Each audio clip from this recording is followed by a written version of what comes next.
Mr. President, you are meeting Prime Minister Modi of India this afternoon. What kind of trade and tariff relations would you like to have with India, and what's the vision for India?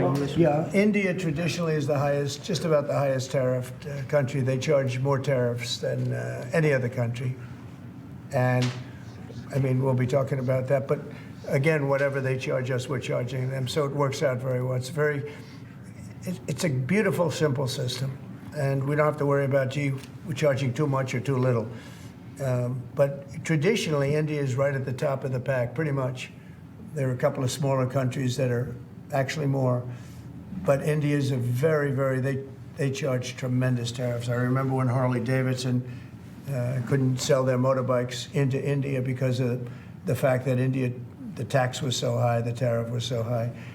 And Harley was forced to build, I guess they built, I don't know, that was a while ago, but I think they built a factory in India in order to avoid paying the tariffs. And that's what people can do with us. They can build a factory here, a plant or whatever it might be here, and that includes the medical, that includes cars, that includes chips and semiconductors, that includes everything. If you build here, you have no tariffs whatsoever. And I think that's what's going to happen. I think our country is going to be flooded with jobs. What should consumers expect? Are prices going to go up short-term, well, long-term? Not necessarily. I mean, not necessarily. But I'll tell you what will go up is jobs. The jobs will go up tremendously. We're going to have great jobs for everybody. This is something that should have been done many years ago. China did it. I mean, China did it at a level that probably nobody's ever seen before. If you manufactured a car, you couldn't send it into China. The tariff was so high. So everybody went and they built in China. It was no big secret.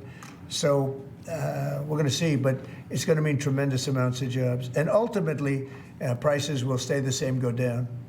But we're going to have a very dynamic country. But if prices go up, Mr. President, because of these tariffs, who do you think voters should hold responsible? Oh, I think what's going to go up is jobs are going to go up, and prices could go up somewhat short term, but prices will also go down. And I think the farmers are going to be helped by this very much because product is being dumped into our country, and our farmers are getting hurt very badly by the last administration. The last administration hated our farmers, like at a level that I've never seen before. I think our farmers are going to be helped. Jobs are going to be helped, but our farmers are going to be helped. Our manufacturers are going to be helped. And again, if somebody wants to come in, including the car companies, if they want to come in and build car plants, they'll do it without tariffs, and therefore prices won't go up. There could be some short-term disturbance, but long-term, it's gonna make our country a fortune. So Americans should prepare for some short-term pain. No, possibly. you said that. I didn't say that. Well, if the prices go up.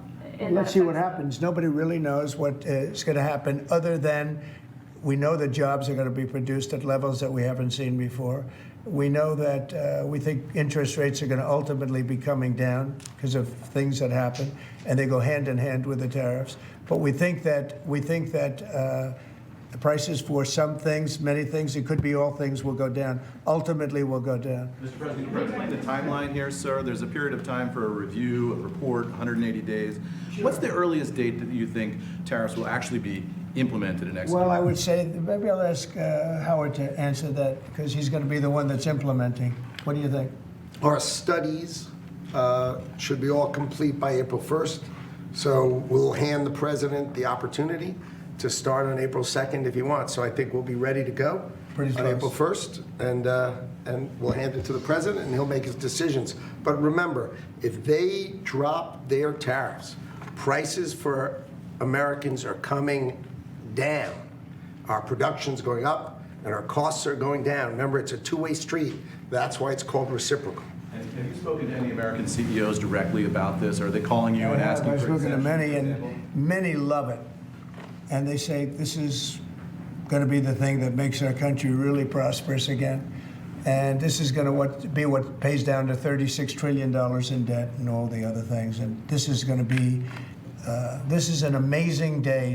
I think this is going to be a very big day and in a very positive way for our country. Yes, please. Mr. President, you've talked about the VAT and the EU before and your concerns with how the EU treats you. Do you have a number in mind on the European Union? Do you have an idea where that number is going to land? Well, what they are now is they have a 20% VAT tax, which we're considering to be similar or the same as a tariff. Plus, they charge lots of fees, and they're doing something else. European Union's been very tough on our companies. They sued Apple, they sued Google, they sued Facebook, they sued many other companies, and they're American companies, and the kind of numbers are staggering.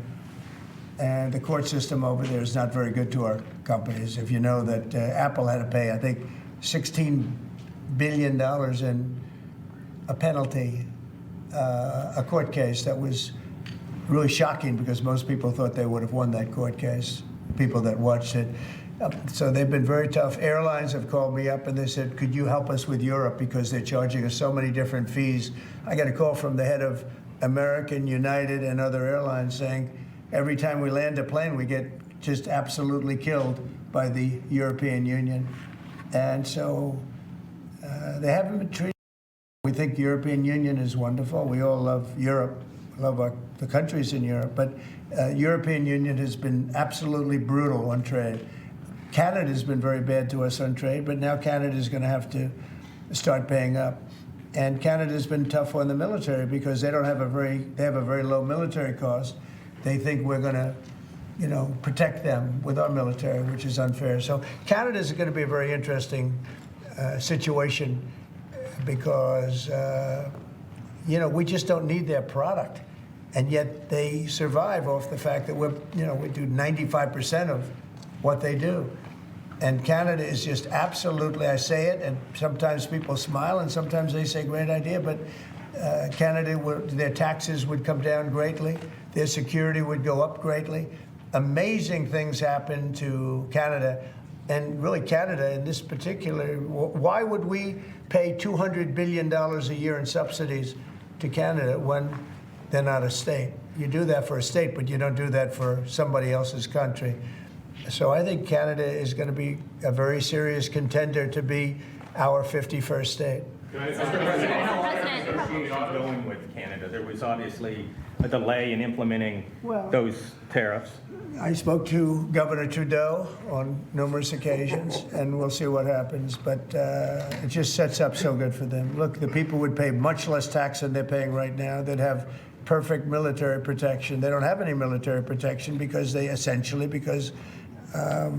and you take a look at what's going on out there. You have Russian ships, you have China ships, you have Chinese ships, you have a lot of ships out there, and people are in danger. This is a different world today. It's a different world. They need our protection, yes. You mentioned Elon Musk and the efforts that he's undertaking with your Yeah. authority. You granted him new authority this week. Will he secure any new government contracts while he is working on DOGE? No, for not you? if there's a conflict. If there's no conflict, I guess what difference does it make? But we won't let him do anything having to do with the conflict. Are you personally checking to make sure there's no conflicts of interest? Yeah, I am. He answers to you. Sure, he does. First of all, he wouldn't do it. And second of all, we're not going to let him do anything where there's a conflict of interest. Mr. President, your negotiations with the EU there's discussions ongoing already. How quickly do you expect that you'll hear back from them about any of these other I can't measures? tell you, yeah. The EU's been very nasty. It's just been, they haven't treated us properly. Look, we were great to them on NATO. Essentially, it's a similar group of countries. When I came in, my first term, I raised their fees. I mean, they were not paying. We were paying for, in my opinion, almost all of NATO. And now, I had the bad moment with the press where the press said, well, does this mean you won't protect them? And I said, I won't protect them if they're not paying. But because I said that, the Secretary General, as you know, said it was the greatest thing he's ever seen because the money came pouring in. But they don't treat us right on trade. They don't treat us right on the military either. I mean, if you look at Ukraine, we're in for probably $200 billion more than Europe. Why are we in for more than Europe? We're in for more than Europe. I mean, think of it, or NATO. I mean, let's call it NATO because Canada's in. By the way, Canada is just about the lowest payer. Also, they shouldn't be. They are just about the lowest payer in NATO, in addition to everything else. So Canada's really been taken advantage of. And if they had to pay just something modestly fair, they wouldn't be able to succeed as a country. And that's why That's why I feel they have to become a state. Yes, ma'am. Thank you, very Mr. President. critical of- Is it your expectation that partners will offer major concessions and that you actually don't end up applying those tariffs? No, I think that a lot of them will stay the same, and whatever they pay, I'll pay. I mean, we'll have a lot of them stay the same. I think some, look, I heard they, as an example, EU lowered their tax on cars down to the exact same amount that they were much higher. They were approximately 5 times higher, and they lowered them down to the exact tax that we're charging. That took place like yesterday or the day before. Is that a correct statement? I think so, yeah. Do you expect any exemptions or waivers? I don't expect that, no. This is a simple system. I mean, there wouldn't be any. And in the case of Apple, I gave them a waiver, an exemption in my first term because Samsung was in South Korea. And Samsung didn't have to pay the tax because it was a tax on China. And Apple makes a lot of their product in China. So I did that because it wouldn't have been fair. But now this applies to everybody across the board. This is a much simpler way of doing it, much better way. You had that major call yesterday with President Putin of Yeah. Russia. President Zelensky responded today basically saying any agreements they won't accept unless they're made with Ukraine. Will Ukraine have a seat at that table for those Of negotiations? course they in your would. I view? mean, they're part of it. We would have Ukraine, we'd have Russia, and we'll have other people involved too. A lot of people, a lot of forks in the, a lot of forks in this game. I'll tell you what, this is a very interesting situation, but the Ukraine war has to end. The young people are being killed at levels that nobody's seen since World War II. And it's a ridiculous war, and it has to end. We had a good talk with President Putin. I had a good talk with President Zelensky, very good talk. And somebody said, oh, I should have called Zelensky first. I don't think so. I mean, we have to find out whether or not Russia wants to make a deal. I know that Zelensky wants to make a deal because he told me that. But I now know that Russia wants to make a deal. Did you ask Secretary Hegseth to walk back his comments yesterday saying Ukraine won't join NATO and won't go back to pre-2014 No, borders because no, those I are didn't, no. bargaining chips you could use? No, I didn't. Somebody told me to, but I thought his comments were good yesterday, and they're probably good today. They're a little bit softer, perhaps, but I thought his comments from yesterday. I thought his comments yesterday were pretty accurate. I don't see any way that a country in Russia's position could allow them, just in their position, could allow them to join NATO. I don't see that happening. And long before President Putin, Russia was very strong on the fact that I believe that's the reason the war started, because Biden went out and said that they could join NATO, and he shouldn't have said that. As soon as he said that, I said, you know what? You're going to have a war now, and I was right about that. This is a war that would have never happened if I were But president. you don't think it's President Biden's fault, not President Putin? I mean, he's the one. I think who made Biden it. is incompetent, and I think when he said that they could join NATO, I thought that was a very stupid thing to say. I thought when he said, well, it depends if it's a minor incursion. In other words, it's okay if Russia does a minor incursion. I thought that was a very foolish thing to say. When can we expect on auto? Got it started. The other thing that got it started was how badly Milley and these stupid people, these bad generals, how badly they did with Afghanistan. I was going to pull out, but we were pulling out with dignity and strength, and we were going to take our equipment with us and everything else. They are, I mean, what they're doing is, what they did with that, I think Putin looked at that mess and he said, wow, this is a great time, I'm going to go in.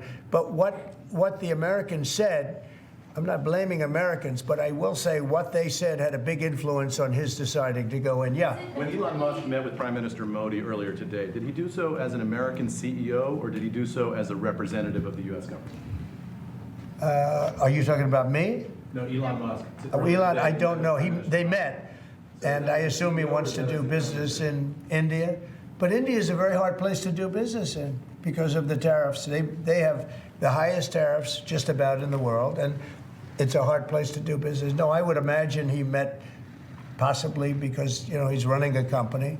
He's doing this as something that he's felt strongly about for a long time because he sees what's happening and he sees how the country is really being hurt badly by all of the fraud, waste, and abuse. Yeah. So how does Modi know whether he's meeting with a CEO or meeting with a representative of your government?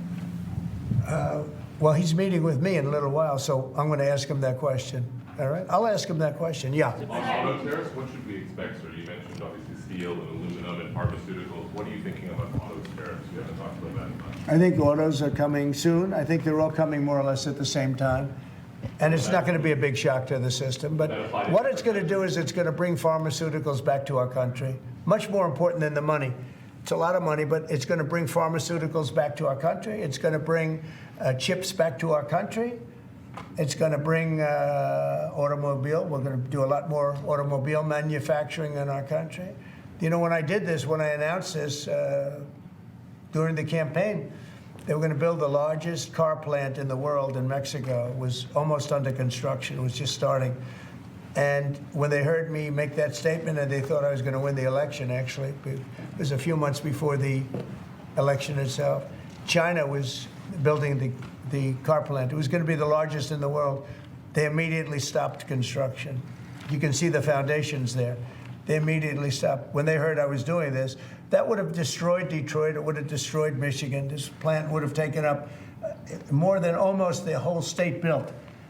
And it would have been very destructive. When they heard me speak, and they said, wow, if he gets in, we're gonna lose our shirt. So they stopped building. That's the impact that tariffs have. Again, you know, I say it, and I say it loudly. It's the most beautiful word, but now I say religion, love, and a couple of other things are more beautiful, because I got in a lot of problem with the fake news when they said, oh, other things are more important. God is more important, but these are the words. But I would say it's number 4 or 5. To me, it's the most beautiful. And I'll tell you what, I think really reciprocal tariffs, those 2 words, reciprocal makes tariffs really fair. There should be no exemptions, right? It would be all auto imports? Any exemptions now, because you don't need to. With reciprocal, you don't need to. Mr. President, Gavin Clegg just arrived at the IRS. Fox Radio. Do you have a update on the TikTok negotiations? And Yeah, kind of- we have a lot of that people. Timeline's running out, isn't it? Sure, well, I have 90 days from about 2 weeks ago, right?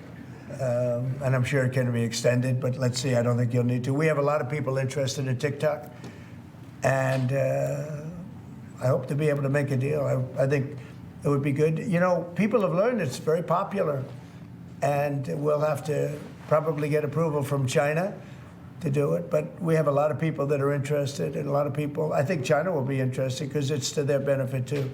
So I look forward to that, but we have a lot of people that are interested in TikTok, quite a few. Mr. President, Doge workers arrived today, Gavin Clegg and others arrived today at the IRS. Do you expect to close the IRS, or what are you expecting? No, I don't expect it, Talk about the ERS. but I Someday. think that the Internal Revenue Service will be looked at like everybody else. Just about everybody's going to be looked at. So it's they're doing a hell of a job.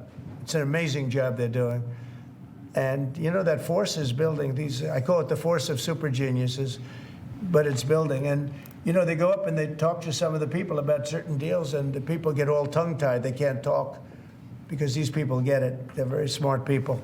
We need smart people. Yes. Brian? On tariffs, sir. Yeah, Brian? Yes, sir. Mr. President, I know that during the campaign, it was huge in Pennsylvania as far as bringing back manufacturing. Have we talked to any CEOs since the tariffs were announced on steel and aluminum? What's the feedback from those guys? They are in love with it. As you know, in Pennsylvania, U.S. Steel is through the roof. They're all through the roof. That's why I didn't want U.S. Steel to make a deal with Japan or anybody else. I think it's going to do great. But I think maybe more than anybody else, the steel companies and aluminum companies, they're in love with what's happened. And this will eventually be the car companies and chip companies. We have to have chips made in this country. Right now, everything's made in Taiwan practically, almost all of it, a little bit in South Korea. But everything, almost all of it is made in Taiwan. And we want it to be made. We want those companies to come to our country, in all due respect. You know, they took the business away. Taiwan took our chip business away. We had Intel, we had these great companies that did so well, and it was taken from us, and we want that business back. We want it back in the United States. And if they don't bring it back, we're not going to be very happy. And you Sir, on mentioned tariffs, are you- pharmaceuticals as well in China. That's national security to bring that back. Yeah, China and other places. We want to get the pharmaceutical and drug business back into the United States, where it should be. right? Sir, on tariffs, are you concerned that the countries that would be most affected, like India, would just shift their trading to China? No, I'm not concerned about anything, really. I mean, I'm just doing what's fair. This is a very fair thing. This should have been done a long time ago. I would have done it, but then COVID hit. I was getting ready to do this years ago, and first term we had the most successful economy in history, and then COVID hit, and this was going to be the thing that I was most waiting to do, but it was awfully hard to do this with Italy and France and Spain, and all those people were dying, and then we put tariffs on. I have a big heart. Sir, on Ukraine, when Putin says that he really wants peace, do you believe him? Yeah, I do. I believe he wants peace. I believe that President Putin, when I spoke to him yesterday, I mean, I know him very well. Yeah, I think he wants peace. I think he would tell me if he didn't. I'd like to see peace. Do you trust President I Putin? believe that, I believe that he would like to see something happen. I trust him on this subject. I think he'd like to see something happen. I think it could have happened a long time ago. I think Biden, number one, it shouldn't have started, but it did. And now all those cities are knocked down, like demolition sites. All those beautiful golden towers are knocked down. There's nothing going to replace them. But much more importantly, you lost millions of people. A lot of soldiers, but you lost millions of people. When they knocked down those cities, and they're all laying down on the side, they're laying down just in ashes and all crumbled up concrete. They literally look like a world-class demolition site. And many of them, almost all of them, but many of them, and this should have been done by Biden years ago. This should have never been allowed to happen. I know he's a friend of yours. But couldn't Putin just withdraw his He's a friend of troops today? CNN. That's why nobody watches CNN anymore, because they have no credibility. Okay, who else? Yes, please. Sir, if you can find a buyer in the United States for TikTok, do you think Xi Jinping will authorize the sale of it, or will he? I'm going to make it worthwhile for China to do it. I think so. I mean, I got to know TikTok because during the election, I ended up with 36% higher than my opponent with youth, okay? That never happened before. That's always been a Democrat thing, youth. It became a Trump thing. And I think TikTok, I think Joe Rogan was a part of it. Some of the great people that I did interviews with were a part of it. But I think that TikTok was I think it was a big part. Look, as you know, we were up by 36% with youth. The Republican was never up with youth. And I focused on TikTok, and I found it to be amazing, actually, and very fair. And I think the image of TikTok is different than it was before the election. I think people saw it, and they view it as a positive, not a negative. I think it'll be to China's advantage to have the deal be made, yeah. How much money do you think you'll raise from tariffs on an annual basis? That's the most interesting question. I think it'll be a staggering amount. It will be the external, I call it the External Revenue Service. That was a name that was devised by a few of us, but I think it's going to be a staggering amount. We've heard the number 1 trillion floated in meetings with senators. Is that a number you've thought of? I don't know, but already the Senate's saying, well, wait a minute, they're looking at some of the numbers and they're saying, whoa, look, we want to, I say America first, I say make America great again. That's what we're doing. I think it's the most important thing I've signed. I've signed some very important things. Right to try was so important. I mean, a lot of important things. Space Force, the biggest tax cuts in history. This could be one of the most important things that we've ever signed. Do you expect the Russians and President Putin to attend the summit in Saudi Arabia? Eventually, yeah. Not quite yet. It's a little early. They're having a meeting in Munich tomorrow.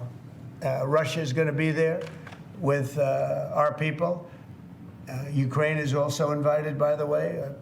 Not sure exactly who's going to be there from any country, but high-level people from Russia, from Ukraine, and from the United States. Do you want to have Russia back to the G7, sir? I'd love to have them back. I think it was a mistake to throw them out. Look, it's not a question of liking Russia or not liking Russia. It was the G8, and I said, what are you doing? You guys, all you talk about is Russia, and they should be sitting at the table. I think Putin would love to be back. Obama and a couple of other people made a mistake and they got Russia out. It's very possible that if that was the G8, you wouldn't have had the problem with Ukraine.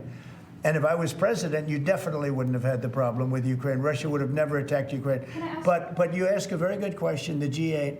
It used to be the G8, and then these people threw them out. And I was arguing with Trudeau and with numerous of the people. Actually, Prime Minister Abe, a great man from Japan, agreed with me 100%, and some of the others did too. But I got there, it was the G7, as you know. They had already been terminated. I think it would have been very helpful, and it still would be helpful to have Russia be a part of that mix. And I think if they were, I don't think you would have had the problem that you have right now. Russia is part of the G20. They kicked them out, of course, because they illegally annexed Crimea. I mean, how would you have responded if Russia invaded or took over? They took Crimea during Obama. 2014. They took, well, now they're looking to take the whole thing. Then they took a big chunk of land and people, as you know, during Bush. And now they're trying to take the whole thing during Biden.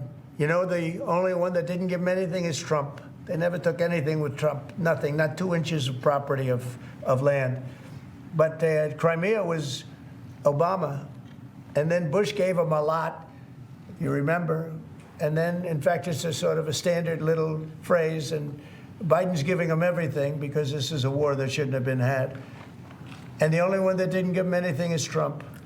It's just the way it is. What's the message from Wall Street about these tariffs? So there's been some nervousness on Wall Street about the impact. So, I mean, there hasn't been very much, and I think it's going to make the United States stronger, and in many ways it could make other countries stronger too. You know, other countries want to have a strong United States. They want to have a strong America, and I think it's going to make us very, very strong, much stronger. And we have a lot of work we're doing on the military. Our military already, I've authorized some contracts to be built that are very substantial. We're building the greatest equipment in the world. We have the greatest military equipment in the world. We're building it. At some point, when things settle down, I'm going to meet with China, and I'm going to meet with Russia, in particular, those two. And I'm going to say, there's no reason for us to be spending almost $1 trillion on military. There's no reason for you to be spending $400 billion. China's going to be at 400 billion. We're at $1 trillion. We're going to be at close to $1 trillion. And I'm going to say, we can settle this on, we can spend this on other things. We don't have to spend this on military because, and I'm going to be meeting with China. You know, we were trying to de-escalate nuclear, and I was in a position where Russia had agreed and China